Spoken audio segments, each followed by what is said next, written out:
আমি আপনাদের শাসক নয়, এমপি নয়, একজন খাদেম হিসেবে আপনাদের কাজ করবো ইনশাআল্লাহ। এবং আমি 10 বারের মধ্যে এসেছি। আমাকে আপনার ক্যান্ডিডেট ঘোষণা করার পর আমি সব জায়গায় অলমোস্ট আমার মনে হয়ে গিয়েছি। লাস্ট ওদিকে মাতামরি নদী পর্যন্ত যেটা আছে ওখানেও গেছি। আমি আবার কক্সবাজার থেকে স্পিড বোটে এসে এদিকে মাতামরি ব্রিজ পর্যন্ত গেছি। উজানচিয়াকে আমি বাইর থেকেও দেখছি। আপনাদের উজানচিয়া চ্যানেলটা এটা খুবই গুরুত্বপূর্ণ। এই মতনামা উজানচিয়া এটা অতীব সম্ভাবনাময় একটা জায়গা।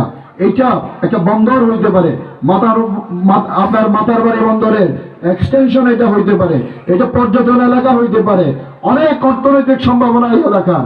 কিন্তু এই এলাকার মানুষ অবহেলিত, নিষ্পেষিত, নির্যাতিত, বঞ্চিত, শোষিত। কোন উন্নয়নের ছোঁয়া লাগে নাই।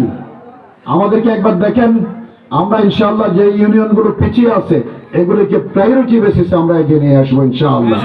আপনাদের এখানে যে দখল বেদখল গুলি আছে, আমরা নির্বাচিত হলে যার যার প্রজেক্ট, যার যার জমি তাকে তাকে বুঝিয়ে দেওয়া হবে ইনশাআল্লাহ।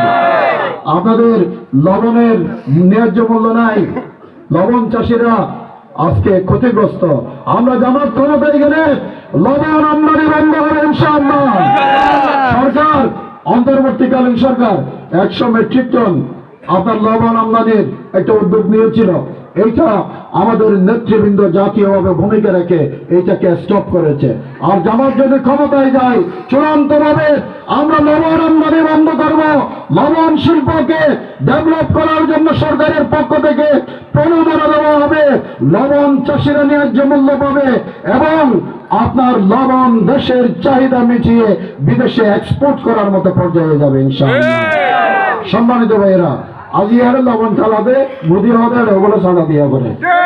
আই না বুঝলাম এত অনিয়ম, এত চাঁদাবাজি সবখানে হিন্দুত্ব আমরা মুক্তি সন্নে এই বুঝি তো দিন চাঁদাবাজি নতাইব ইনশাআল্লাহ।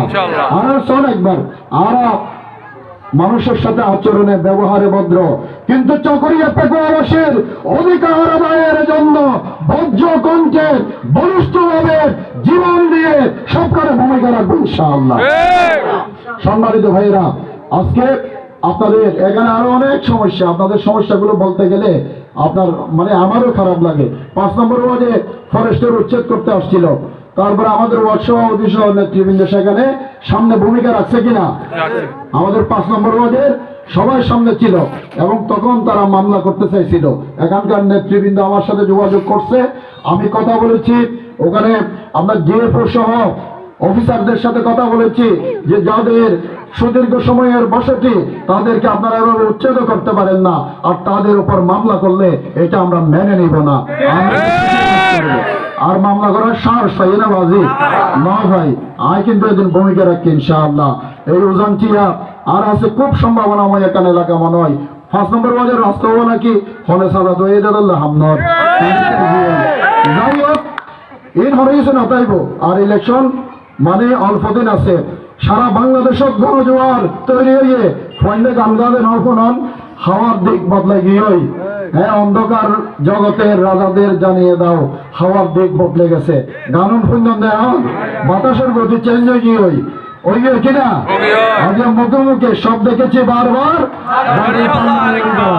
আজকে মানুষ জাগে উঠছে, চকরিয়া পেকুয়ার মানুষ জাগে উঠছে ইনশাআল্লাহ। এই পেকুয়ার 7 ইউনিয়নের অধিকাংশ ইউনিয়নে আমরা যেখানে যাচ্ছি, আমরা আমাদের সাথে ভাই কোনো বহর টহর থাকে না, যেখানে যাই সেখানকার শত শত হাজার হাজার মানুষ আমাদেরকে সমর্থন জানাচ্ছে, আমাদের কথা শুনতে একত্রিত হচ্ছে। এই যে আপনারা এই শীতের মধ্যে আসছেন, আপনাদেরকে কৃতজ্ঞতা জানাচ্ছি। আপনারা একবার আমাদেরকে দেখেন, পরিবর্তন না হলে ভাই এই দেশে কিছু হবে না। আপনারা যদি দেশের ভালো চান, পরিবর্তন চান, অতীতের পচা মাল দিয়ে হবে না। ভালো ভালো সৎ যোগ্য মানুষের শাসন লাগবে কিনা ভাইরা আমার? নতুন বোতলে পুরাতন পচা পানি যোগাইলে হবে না, ফ্রেশ পানি লাগবে। নতুন সরকার, নতুন পার্লামেন্ট, এটা আপনাদেরকে আপনার একটা পরিবর্তন আনতে হবে। তার্কিতে এরদোয়ান যেরকম ডাইনামিক লিডার, আমরা সেই রকম একজন ডাইনামিক লিডার পেয়েছি, ডাক্তার শফিকুর রহমান। 21শ শতাব্দীতে একটা রাষ্ট্রের নেতৃত্ব দেওয়ার জন্য হায়ার এডুকেশনের দরকার আছে কিনা? ভাই আগের জমানা নয়, মান্যতা আমল নয়, 21শ শতাব্দী আধুনিক জমানায় এইরকম একজন মেধাবী dynamic doctor leader doctor Shafiqur Rahman জনগণের ভোটে আগামী দিনে ইনশাআল্লাহ তিনি হবেন বাংলাদেশের প্রধানমন্ত্রী ইনশাআল্লাহ। তিনি এক ধরনের মতো একজন নেতা। সম্মানিত ভাইরা আমার, আসুন আজকে আমরা বলতে চাই আমরা একজন শিক্ষিত নেতা নিয়ে এসেছি। আমাদের নেতার আপনার কি বলে এটা আপনারা হলফনামা দেখেন, এডুকেশন দেখেন, অন্যদের সাথে পার্থক্য করেন। অন্যদেরটা আমরা বলবো না, এটা আপনারা জানেন, ঠিক আছে? এজন্য পার্থক্য করেন। আজকে বাংলাদেশকে যদি বদলাতে হয় তাহলে পরিবর্তন লাগবে। সবাইকে দেখেছেন দেশের স্বার্থে আজকে প্রথমবারের মতো কওমি এবং আলিয়া আলেমরা ঐক্যবদ্ধ হয়েছে। আল্লামা মরহুম শাইখুল হাদিস আজিজুল হকের ছেলে আপনার বাংলাদেশ খেলাফতুল মজলিসের চেয়ারম্যান আল্লামা মামুনুল হকের নেতৃত্বে আপনার জামাতের এই নির্বাচনী অ্যালায়েন্সে তারা এসেছে। কর্নেল অলি সাহেব এসেছেন। আজকে খেলাফত মজলিস খতিব আজম মরহুম আমাদের এই চকরিয়ার কৃতি সন্তান সিদ্দিক আহমদ রহিমাহুল্লাহর আপনার হাতে গড়া সংগঠন নেজাম ইসলাম জামাতের নির্বাচনী অ্যালায়েন্সে এসেছে। আজকে আলেম ওলামাদেরকে আপনারা কি অসম্মান করবেন ভাই? ভাই আরেকটা কথা বলি, আমরা এতক্ষণ কথা বললাম, আমরা কি করবো এটা বলেছি, আর কিছু রাজনৈতিক সমালোচনা করেছি। আমরা কি এখানে টিকিট কোনোটা বিক্রি করছি ভাই? কিন্তু আমাদের বন্ধুরা তারা মনে করছে আমরা জান্নাতের লোক দেখাইয়া আপনাদেরকে বেড়াইছি। আমরা কি এখানে জান্নাতের কোনো টিকিট বিক্রি করছি? আপনারা কেউ পাইছেন? আমাদের কেউ বলছে? কিন্তু আমার কাছে ডকুমেন্ট আছে, আপনারা চাইলে আমি শোনাইতে পারবো যে দানের শীষে ভোট দিলে জান্নাতে চলে যাবেন। এই পেকুয়াই বলছে, চকরিয়া পৌরসভায় বলছে, এরপরে ওদিকে নোয়াখালীর দিকে একটা জেলায় একজন তো নাউজুবিল্লাহ এমন ভাবে বললেন নামাজ রোজা কিছু লাগবে না, দানের শীষে ভোট দিলে জান্নাতে চলে যাবেন। নাউজুবিল্লাহ। আমার কাছে ডকুমেন্ট আছে, কেউ শুনতে চাইলে ওনাদেরও কেউ চাইলে আমি দিতে পারবো। সবাই দেখেছে, এটা সোশ্যাল মিডিয়ার জমানা।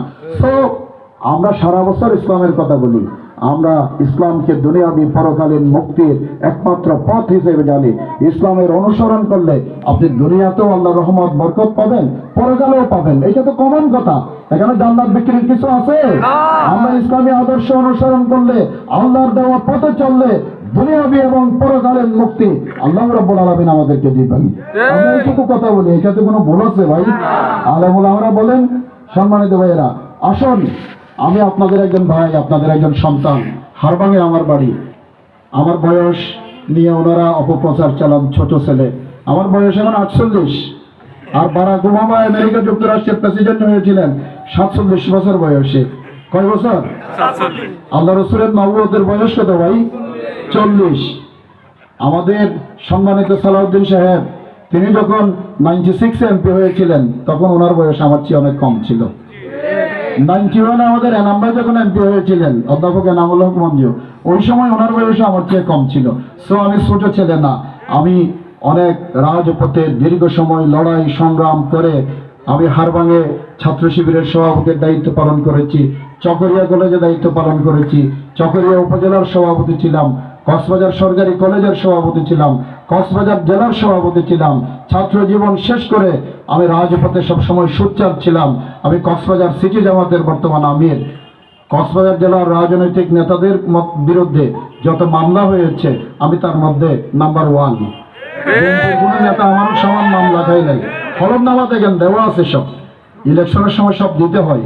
আমি মানে কক্সবাজার জেলার যারা লিডার তাদের মধ্যে আমার মামলা সংখ্যা সর্বোচ্চ। সো এত ছোট ছোট বলে মানুষকে তুচ্ছ তাচ্ছিল্য কইরেন না। ইনশাআল্লাহ আগামী 12 ফেব্রুয়ারি জনগণ পরিবর্তনের জন্য ঐক্যবদ্ধ হয়েছে। জনগণের এই ঐক্যবদ্ধ প্রয়াস ইনশাআল্লাহ আগামী দিনে একটা নতুন বাংলাদেশ বিনির্মাণ, জুলুম শোষণ চাঁদাবাজ দখলবাজ মুক্ত একটা চকরিয়া পেকুয়া বিনির্মাণের জন্য দাঁড়িপাল্লা মার্কাকে আগামী 12 ফেব্রুয়ারি বিজয় করার জন্য আপনারা ঐক্যবদ্ধভাবে কাজ করতে পারবেন।